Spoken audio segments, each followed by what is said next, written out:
Hello, everybody, and welcome to Dimlits, where we are not the brightest bulbs in the box. This is a podcast where we talk about Pixar movies because why not? And because you plowed through it, we are brighter than the lamp. We are. And today... Our brightest star. Well, two of us are brighter than the lamp. Shut up. I'm trying to talk about a movie we actually like for once. Today we're talking about Luca, the 24th movie in Pixar's catalog. Other than Toy Story 4, it's been a very, very, very rough go since Up. Since Up? Yes. There's been like one good movie. Yeah.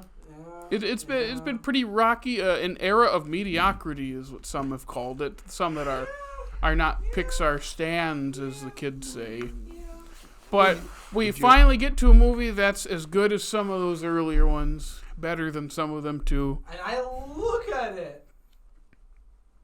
Liked it. Maybe he can. Look at it. He's not brighter than the bulb. No. Anyway, if any of you were aware of things in 2021, Luca was yanked from theaters.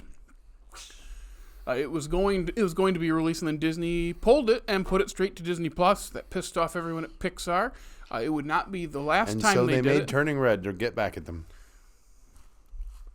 So they yanked Turning Red, which led to then Lightyear being forced into theaters, of course, and didn't do well. That did great. So it's a very interesting time for Pixar, very interesting time for the industry, of course, with other studios changing up styles. And Luca is also one of those changing up styles for Pixar. And excited to see if they utilize this type of style again. I think they will. Yeah, so Jake has done some research into that, and he says it hopefully looking like they will. Luca was fairly popular with people. It's not talked about as much as some of the others that are more popular in the last decade, but it's got its following. All three of us are big fans of it. First time seeing it. Yeah, some awards recognition and nomination alone. It didn't win any of the big ones that I wrote down. No Annies, Globes, BAFTA, Academy. We're just up there, but just the Disney machine went behind Encanto.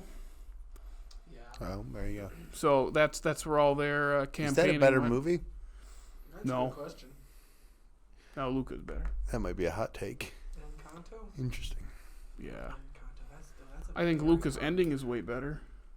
I like Encanto's ending better. Where they undo everything. Ah! I like Sorry, I didn't mean I that. like the ending conflict, like when they talk with the grandma. I like that. Yeah, that's good. scene. And then everything is like, oh, you get it all back. It's like, okay. It's different. I mean, Luca's ending is also really good too. But we'll get into it. Yeah, riding on them trains. I do like them trains. Zoom, zoom. It makes me think of the ASDF. I like trains. I like trains. I like titles. Without further ado, Luca, let's see what I wrote a year ago. Luca is a sea monster that lives off the coast of Italy. When he meets Alberto, a fellow... What did you say? Sorry. When he meets Alberto, a fellow sea monster, both find out that they turn into humans on dry land and dream of owning a Vespa. To get the money to afford one, the two team up with Julia to win a race pitted against Ercole, the town jerk with a funny little mustache. Can the duo win the race without being found out? That's how you spell Julia? Yes. Yeah. See, if you watched with subtitles, you'd know. I don't need to watch the subtitles. I can understand what they're saying. Can you, though? Ears. Can you, though? We've also heard your opinion, so maybe you do need to maybe turn you should- subtitles on. Maybe you should flip those on there, bro. I will say sometimes I use subtitles, like when it's a very chaotic thing, but like it's a Pixar movie, I didn't need it. But this is a good movie. And this was your first time. It was my first You started. It's your first time seeing Yeah. Luca. And Well, listen, you want to know what word I haven't used in a while? But I'm going to use it. Oh, no. Oh, God. You guys love it when I use this word. It's charming. This is... Why does it hurt you so much when I say Why charming? doesn't it hurt you so much? Because it's charming. It's just... You know, the more you use a word to describe something, the less that word means because the more it applies to everything. Why do you think a lot of modern humor isn't funny? They just say the same word over and over and think it's funny, and it's not. It's funny. It definitely depends. Bro, I watched 5 scary movies the other day in a row. Trust me, it's not funny. Like the OG scary movies? All of them. I love those so much. No. Aren't there you 6 don't. now? Didn't they make a 6th one like I think 5 so. years ago or something? There was like a 10 I think year that they made the 5th one 5 years ago. I don't Okay, know. I don't- Don't tell me that there's a 6th one. Oh, there's 8. Hey, if I watched 14 Land Before Times, you can watch 5 scary movies. They're about the same length. No. The Land Before Time ones are significantly more tolerable. Luca! Yeah, Luca. But yes, no, my first watch, this was a fantastic movie. I will say it took me way too long to realize that the parents were voiced by Maya Rudolph and Jim Gaffigan. And See, the Jim Gaffigan one, I noticed right away. The Maya Rudolph, of course you wouldn't notice right away because she's actually funny in this. Because she doesn't spend 5 minutes on an unfunny joke. She's limited, and that's what makes her funnier. It's funny that her husband is funnier than she is. PTA. And he's funny. Maya Rudolph is married to PTA? Mm-hmm. I think it just blew Dickey's mind a little bit. What? What? Maybe a little bit more than a little bit. Wow, that just really, I had something to say and now it's just gone. My Luca. brain was just blown. Maya Rudolph and Paul Thomas Anderson. Yeah. Huh. Luca's a good movie. But Luca, I'm sorry. Yes, Luca is a great movie. But once I realized that Jim Gaffigan and Maya Rudolph were parents, I immediately loved them more. Because those two together, they were correct. The scene, and first off, there's so many good scenes in this, but the funniest scene to me was the montage of those two just chucking children into the water. The soccer ball scene. I was losing it. You didn't like the one where they pushed him in with his ice cream cone? It was so I funny. laughed so hard at that kid crying. That was. Sorry, I didn't mean to say that out loud. Jake, I was like literally that entire part. I'm like, this is hilarious. Can we just get a whole movie of them just chucking children? It's just a movie, you just call it just chucking children. Wow, he is violent, isn't he? We had to bring up you pushing your sister through a wall. Yeah, was that funny? Actually, I will admit that that's funny. It was really funny. That's why I did it. I'm sure. I'll do it again, Sarah. I'm sure your parents thought the same thing. What if you were the smart one and she wasn't, and when you pushed her through the wall, you both got a head injury and you switched places? Like a Freaky Friday Like- kind of thing? No, Just just like she you got became the dumber smart and one, she you got got the- smarter. Yes. I mean, there's a chance. I don't know how that I think there's more than a chance. Do you ever really think that Dickey was the smart one? Yeah, no. Luca. Yeah, I wanted because the parents were like that part was so funny, and obviously like Luca himself and Alberto, like both of their like Jacob Tremblay and Jonathan Griswold did a fan. They have really good chemistry. They did Those are so two good much characters. fun together. Kid characters can easily be annoying, and none of the kids in this movie are annoying. I do get a little bit annoyed by Alberto sometimes, but I think that's intentional.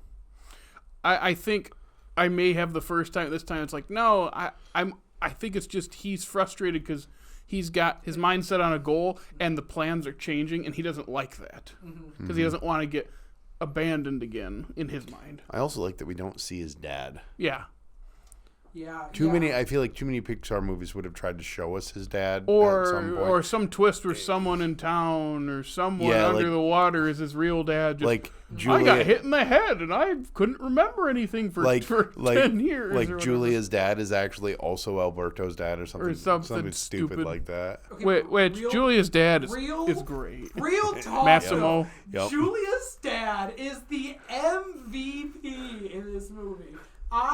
His face, the way they drew his face, it makes me so happy. It reminds me of Flint's dad from Cloudy with a Chance of Meatballs because the eyebrows cover his eyes and then he just rest in peace, James Caan. Yeah, you are totally right. That's exactly those expressive eyebrows. And I know you did. Did you watch the short that's on Disney Plus? Ciao Alberto. No.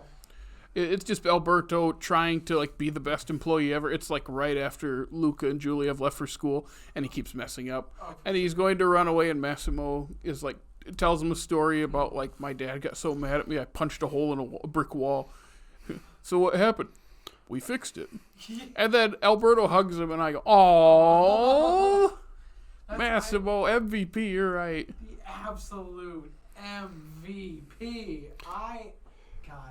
Especially when, because like at the end, obviously spoilers, when Luca and Alberto, like you saw, they're the real fish people up in front of everybody, and is that what his name was? Massimo. Yeah. When he's like, no, they are Luca and Alberto. He stands up for them at the end.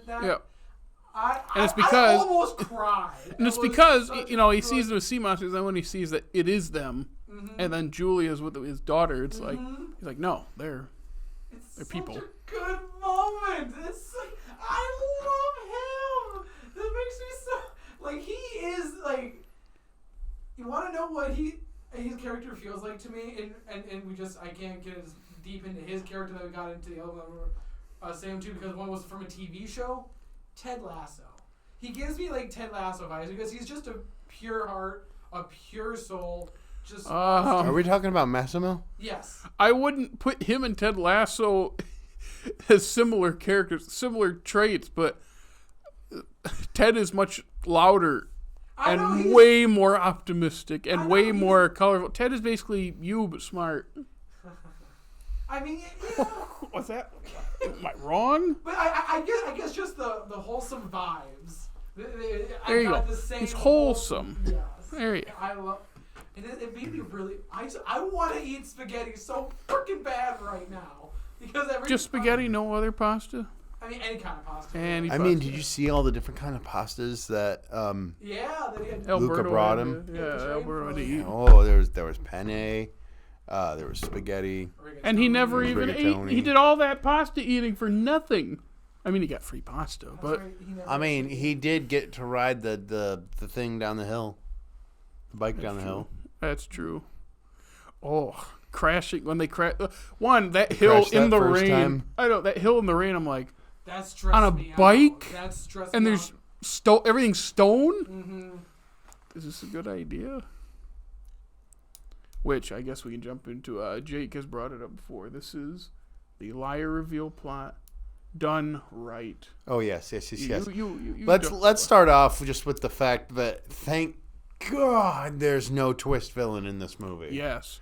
The villain is just a little prick of a kid. But the liar reveal is done right because it's not a lie that one character specifically tells another. It's just kind of an umbrella lie, sort of. But then they slow burn it, like only one. Like when I was watching it this time, that moment where Alberto shows himself and he goes, Luca is it too, and Luca, you could see Luca kind of start to step forward and go, no. But then something that I never realized the first time I watched it was when she splashes water on him in the house and his hands change. Mm-hmm. I must have looked away at that scene. Because it's pretty much the focal point of the scene. Because that's how she finds out. Every single time he or Alberto accidentally got wet, I was stressed. I was like, oh God, she's gonna find out. Oh. But then the cat was funny too. Oh yeah. Okay. So this is the first time I'm watching this. All right, and I. Sorry. Very almost got that shot. You want to know what bothered me about the cat? First of all, the cat was hilarious. Why does the cat have a Hitler stash? It's Italy. I guess. That's all I got. I was just watching. Was like, why does the cat have a Hitler? Did you notice that? Like, it has like a little short, kind of like fur, like right over it. It's like literally. Pulling up the cat. Pull it up and look it up so you can see. What's the cat's name? As soon as the actual cat's character, I don't know. Machiavelli. Oh yeah, that's right. That's not a Hitler stash. It looks like a Hitler stash. That is basically Massimo's stash. Look at that. Hitler stash is like this. Yeah, and it looks like short. that. It looks shorter to me. That is not even close to a Hitler stash. Well, that's what I thought, but no, you are. I'm sorry that's where your mind goes when you see a mustache. Well, Maybe because you've never grown a real mustache. That is not a Hitler stash. That's the cat's nose. All that far? It goes like That's this, not That's like the part under their nose where the whiskers are, buddy. Yeah, and that's like supposed to look like Massimo. Yeah. Who does not have a Hitler I stash. think it was way shorter to me. Dickey, it's a Hitler stash is right here. Yes, I that's know what because it I've is. The cat's misshaved before and had this. one. Cat's like this. I'll have to pull up the picture. We're doing no, right here. No, we are doing this right now. That is not. What are you Zoom talking? in, buddy. I can't. Well, like you can just see it right there. It looks like it's. No, that's not. I even didn't know that it close. was meant to imitate Massimo, though. It's because there's a picture of them right next to each other.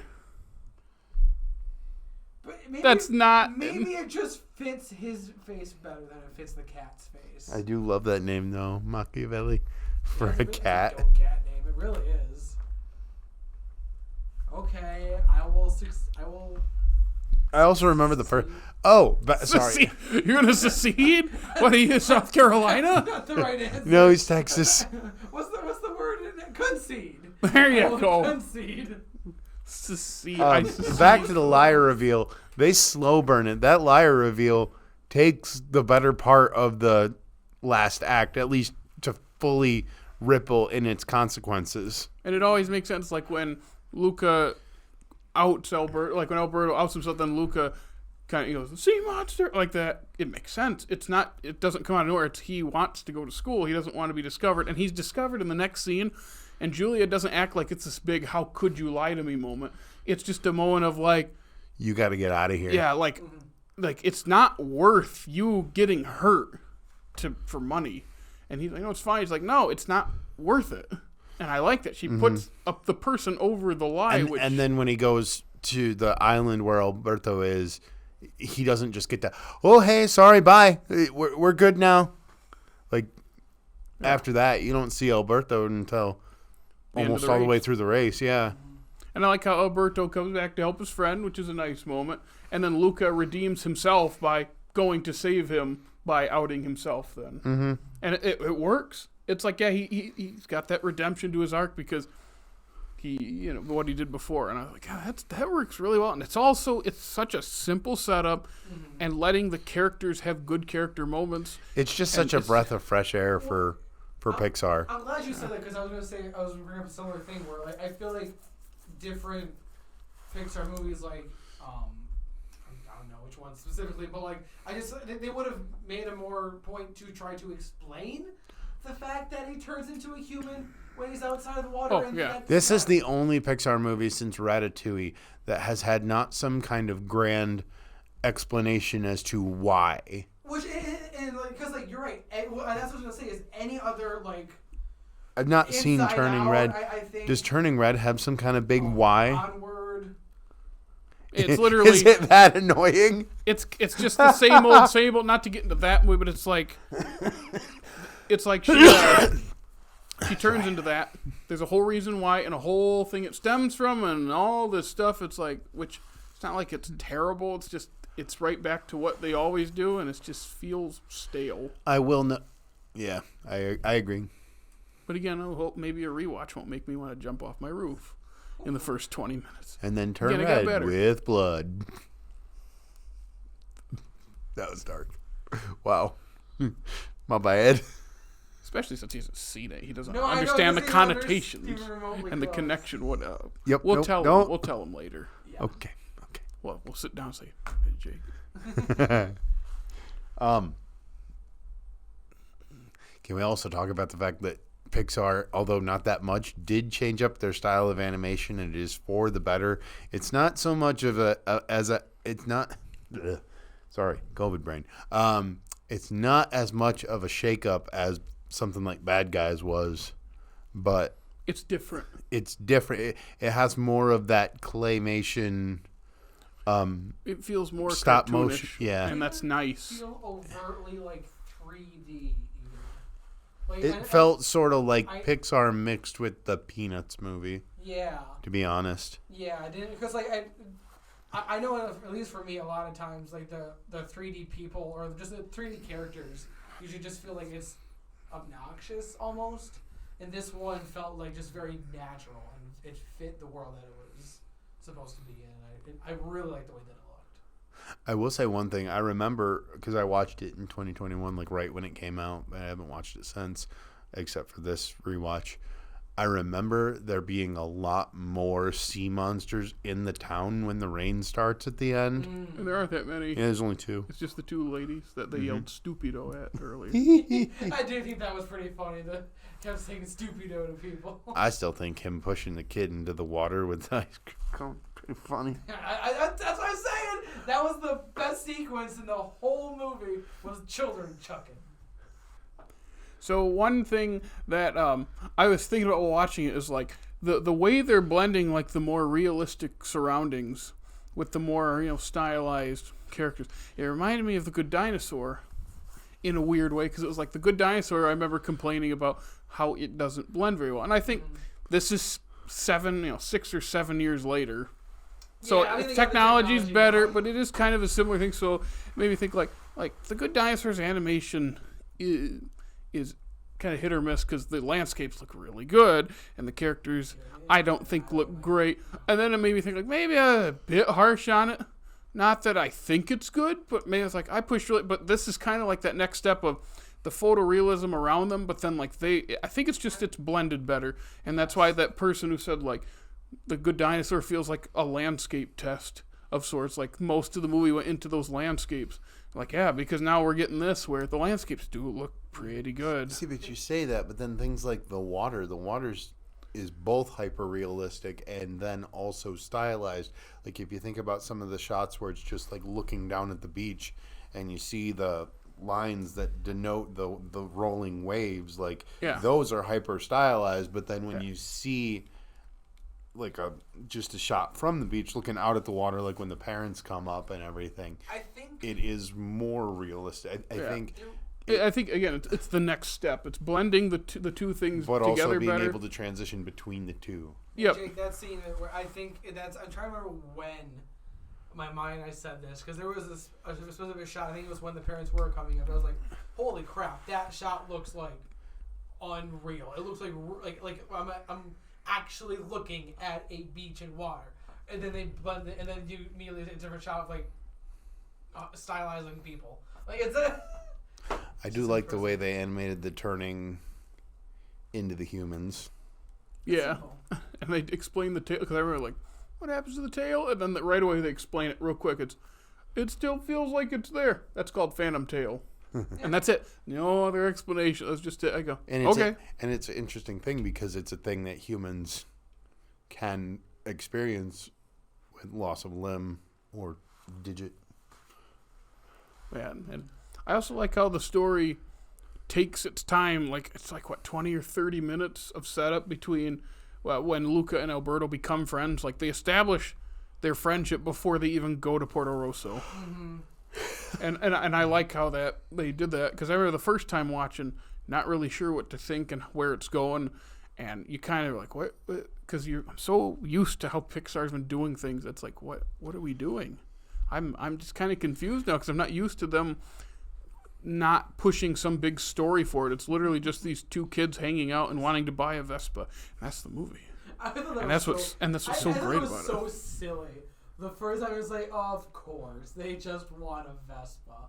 I was like, I thought it was like, oh, that's just a silly thing, of course. But I was like, no, it's and they get it. Like that. And they get it, and I don't know why I forgot, but I think just watching the second time when it's like, yeah, he goes on the train, that's right, but then it's like, oh, I forgot Alberto sold the Vespa to pay for his ticket. Yeah. And I got a little emotional. I was like, oh. No. I definitely got choked up in that moment.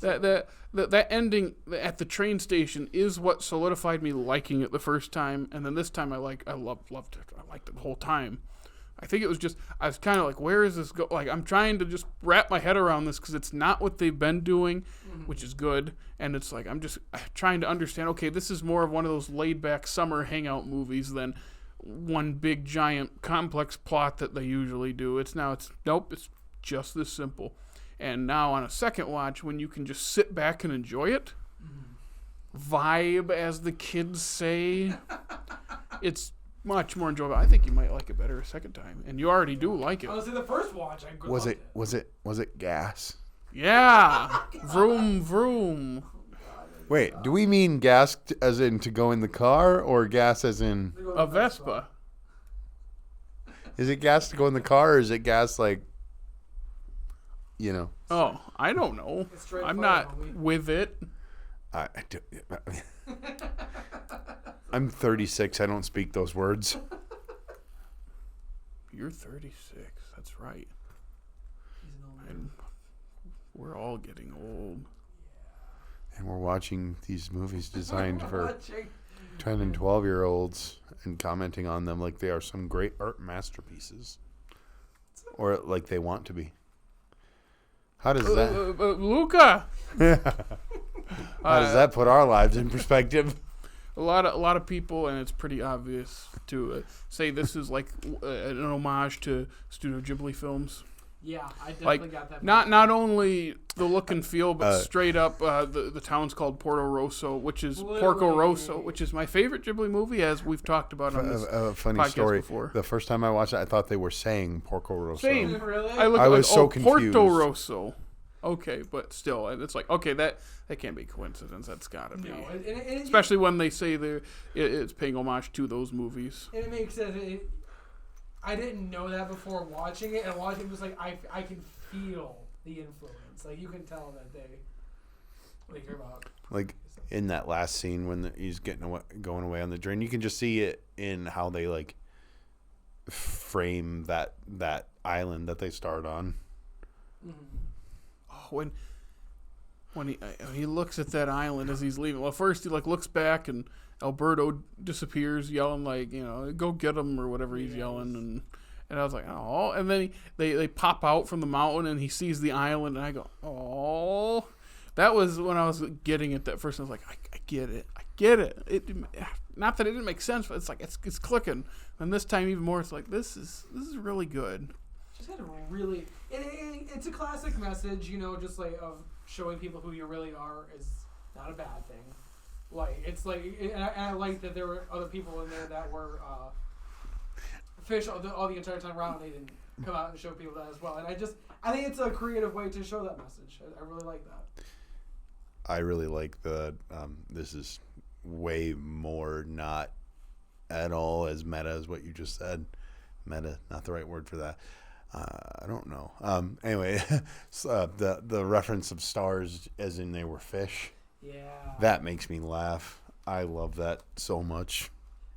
I did like, and this is just, God, I don't want to get like too deep into this, but it's just I found it so interesting how was this supposed to? Did they give a time frame this was supposed to be taking place? I'll check, but my guess is like the 60s. The 60s. Because they might even be the 50s. Because the movie posters that were up, I saw La Strada, I saw Roman Holiday, and both of those are from the 50s. Which I was like, hey, a Fellini movie. Roman Holiday! I love Roman Holiday! So I was going to bring up, I think it's so interesting the fact that in 1950s, that Julia was so excited to go to school, and her like excitedness to learn kind of shared over to Luca, obviously, and he was excited to go to school. And I just think it's so interesting that someone was actually excited to go to school nowadays. Yeah, and because I feel like, well, and granted, in my mind, I think that's because just the school system is so completely different in Italy than it is in I was gonna say, let's be fair, we're talking about a different country. Yeah. School is not as miserable of an experience in other countries as it is in our country. Exactly. Can you imagine actually, like, I'm watching this, I'm like, you know what, I remember for I don't know, maybe 2 years, 3 years of max, I actually enjoyed going to school and meeting. Yeah. When college, when you were drinking. No. When there was nap time. Oh. Like so college, when he's drinking. No. That's perma nap, not nap time. There's quite literally, and I'm not going to share it because I don't need anybody else to see this. But there is. Oh, they saw plenty. You don't know where I'm going. We know where you went. Oh my god. I especially know where he went. There's quite literally a video of me out there. I bet. In third or fourth grade. Yeah. They had cameras back then? What? Sorry, I missed one. All I was going to say is I was quite literally dancing and singing along, it's the first day of school. Da, da, da. Like, I was excited about going to school, and I just think it's... This is just a long way of me saying I think it's interesting that they like going to school in Italy. And not here in America. Oh, I mean... Oh, wait, no, that's France. Never mind. Here's the thing, though. I retract my statement. With your horrible track record, did you actually watch through the first chunk of credits before the scrolling? He didn't. Because you know how you have the chunk of credits with, like, the pictures, and then it goes to the scrolling. I watched through some of them. Oh, come on. That's the epilogue. That's everything they do after the movie ends. Because last time I didn't, because I didn't know that, and then I read, I caught a couple things. It's showing what everyone does after the movie ends. It's really fun. Because I think I remember me and Sam were sitting there, like after it ended, we were just chatting or something like that, and she pointed out, "Oh, look, Alberto did something." Well, that's about. There's like one where like Luca's in his classroom and everyone's staring because he stuck his hand in the fishbowl and his hand is changing. He's just, I remember that. I do remember that. Okay. Yeah, and he's like writing letters back and forth with Alberto. Some of it, kind of. Yeah, like that's why it's fun to stick around for those. Mm-hmm. And unless it's Earwig and the Witch, where the entire third act is not there, and it's all in those pictures, and it's like, oh, that would have been nice to see even in this ugly animation. The only difference, the big difference between Luca and Earwig and the Witch is Luca is good. Isn't Earwig and the Witch a Ghibli project? Yes, it is. It is their worst movie, and it's not even close. So what you're saying is, for our next long-form podcast, we should do Studio Ghibli movies. I'd be fine with that. And I think most of them, if not all of them, are on HBO Max. Yeah, it's fair. Is Earwig on HBO Max? I think that's where I watched it. So it's the normal thing for us where we watch one a week, but Jared has to watch Earwig every week. I like it. Luca. Yeah. We've mentioned him a little bit. The villain of the movie is wonderful. Ercole. Oh, him with his little mustache and he's just a little prick. It's one of those things where I'm sitting there going, this guy is such a jerk, and he makes me laugh because of how much of a jerk he is, but I just love it when he gets beat. It's so satisfying. Also, you want to know what throws me off so much about him? The entire time he's talking, I'm like, this sounds like someone I know. He's been only in 2 of the movies. That's it. Like, he is such a... Like, he has not been in anything. But that man's voice, it's like... It's something that sounds so familiar, but it's obviously not. What was the line you laughed at, Jake? It was one of them that he says, it's like, yes, I was 16. You said that last year. Yes, but this year it's true. You know what? He's so funny.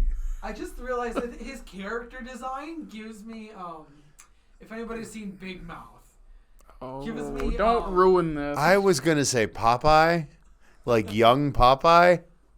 I'm going to go with that instead of Big Mouth. I was going to say, it sounds like Andrew, John Mulaney's character. Oh, stop. Go look it up and you'll see what I'm saying. No, don't. Don't do it. Don't do anything but that. You made me watch that. I watched 2 seasons of that for you. Yeah, Yes. You had to watch that. What did he have to watch? BoJack? Yeah, and he watched the whole thing and loves it. Yeah, BoJack is amazing. And you made me watch Big Mouth He's gonna and Disenchantment. he- You made me watch 2 shows. I only watched the one Is season of he Disenchantment. is he looking it up on his phone to show us? Yes, I am. Get ready for the ugliest animation you've seen in a while. All right, so obviously, picture of Hercule. Hercule. Jake, if you want to post the pictures as on also, so it. I think he thinks I'm editing this. Oh yeah, that's right. Yeah, Jared, you should pop up a little picture so they can see.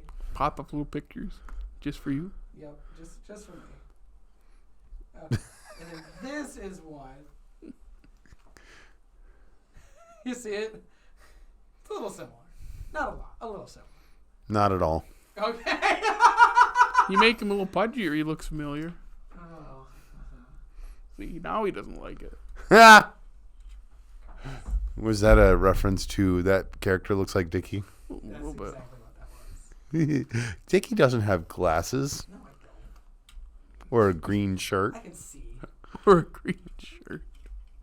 Can you? I'm not a nerd. I can see.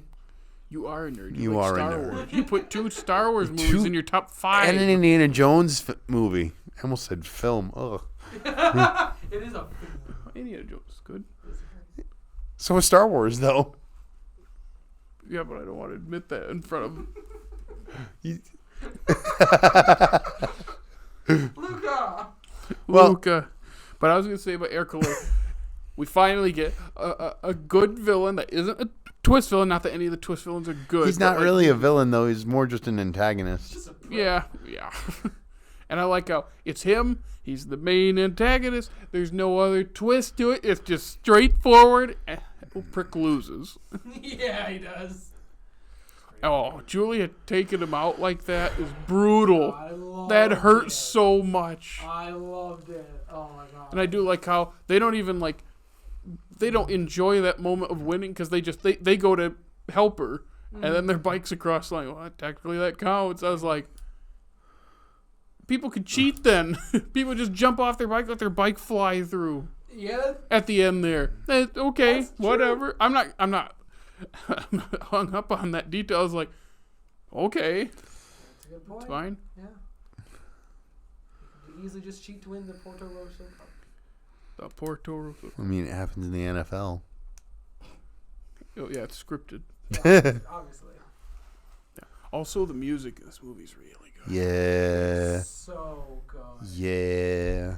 Like when Who they did it? when they Dan jump, Romer. What else has he done? when they jump their makeshift okay. Vespa like into the water and it's like where they're like flying through the air and the music is swelling. It's fantastic. That's a great scene. Eat. Yeah. Yeah, I just say that now. Okay. Pretty gas. Pretty Riz. Make it stop. Maybe. Vibing. Skirt. YOLO. That's more That's my old. generation. I know. Is Are that we yours or making that- your Zoomer ears bleed? Yes. It's funny because you're not a Zoomer and all 3 of us are in the same generation, technically. And the tail end. He is kind of. I think 97 was the cutoff That's or what something most like people that. say. 95 is the cutoff. 97 I'm is what most people say. quite literally on the cutoff. You think what you want, Zoomer. Yeah, right. I'm Cuthbert. You're one of the donut hole generations. Did you say donut hole? I did. Yeah, I feel that. Okay. Do Anyway. we have anything else to say about Luca? I can't think of anything else. It's I a great really movie. love it. It's That's a all. really- That's all I have to say is I Okay. really love it. It's their best movie since Wall-E. Yeah. I gave it. I know we don't talk scores in this podcast a whole lot, but I gave it a perfect score, which is something because I gave it like a 7 when I first watched it. I think it also changes in the context of the catalog that we're watching it through. Yeah, it kind of does fit more of a how do these all compare to each other type thing. Yeah, that's what happens when you watch every movie from one studio for weeks on end. Yeah, Oh, it was so rough for so long. it's not over yet, buddy. I know there's Yeah, we there's get to watch as of right Turning now Red. there's 2 more, no, soon to be 3 more, and Buzz Yeah. Lightyear. Just- yeah, this is sorry, the just last good Lightyear. one that they've had so far. So Turning your head's good. this is Did the you last. just say good turn one. your head is good? Turning head is good. Turning right is. Dang it! You got in my head. You got in my red. He's blowing it. You're blowing it. Oh, demonetized. Yeah, it's my. I probably shouldn't finish the statement. 'Cause it's No. gonna get us in trouble. Do we have anything else to say? Nope, that's it. Okay. Dick. Where can they find us? If you want to follow us on social media, we are on Twitter, Instagram, Facebook, and we are on TikTok, all at Slate Media. If you're listening to us, and you already know you can listen on any podcasting website, that's right, Spotify, Apple, YouTube, Stitcher. I mentioned YouTube, but it's not past the website. And make sure to follow us on all those. Make sure to rate us. It makes our numbers look good. And please tune into YouTube so you can see our awesome set. Make sure to subscribe to us on there. Hit the little bell ringy button. Make sure to like, comment, subscribe. And we have a website. And Jake is playing with a chair. Vespa. Next week, if you'd like to watch and then come see what we have to say about it, is Turning Red, the 25th movie in their catalog. Came out in March of 2022. It's been just over a year since as a film in this. We will be having a special guest next week then, won't we? Yes. Ooh, yes, right. Yep. Anyway, thus ends another episode of Dimlits. Jake, I'm Jared, and that's Dickey, and we'll see you next week. Silencio, Dickey.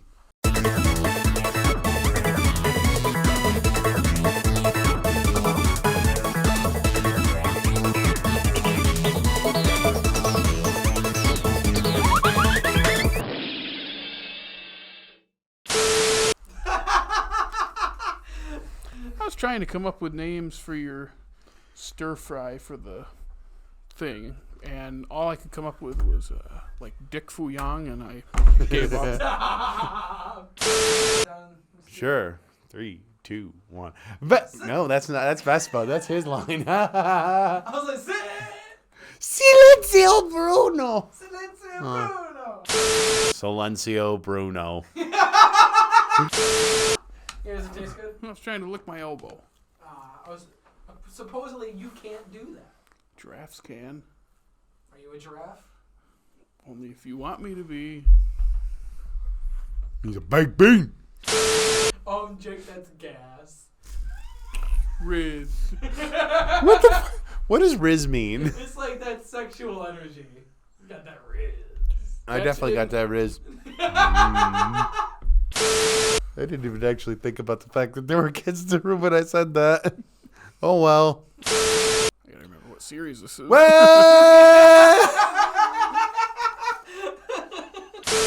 Not hand gesture. Well, not that ain't appropriate. I can't do it. Silencio Bruno. Did you? You did. I didn't know you were going that hard. Are you good? What? Oh. That knocked over beautifully. That worked incredibly well. You know?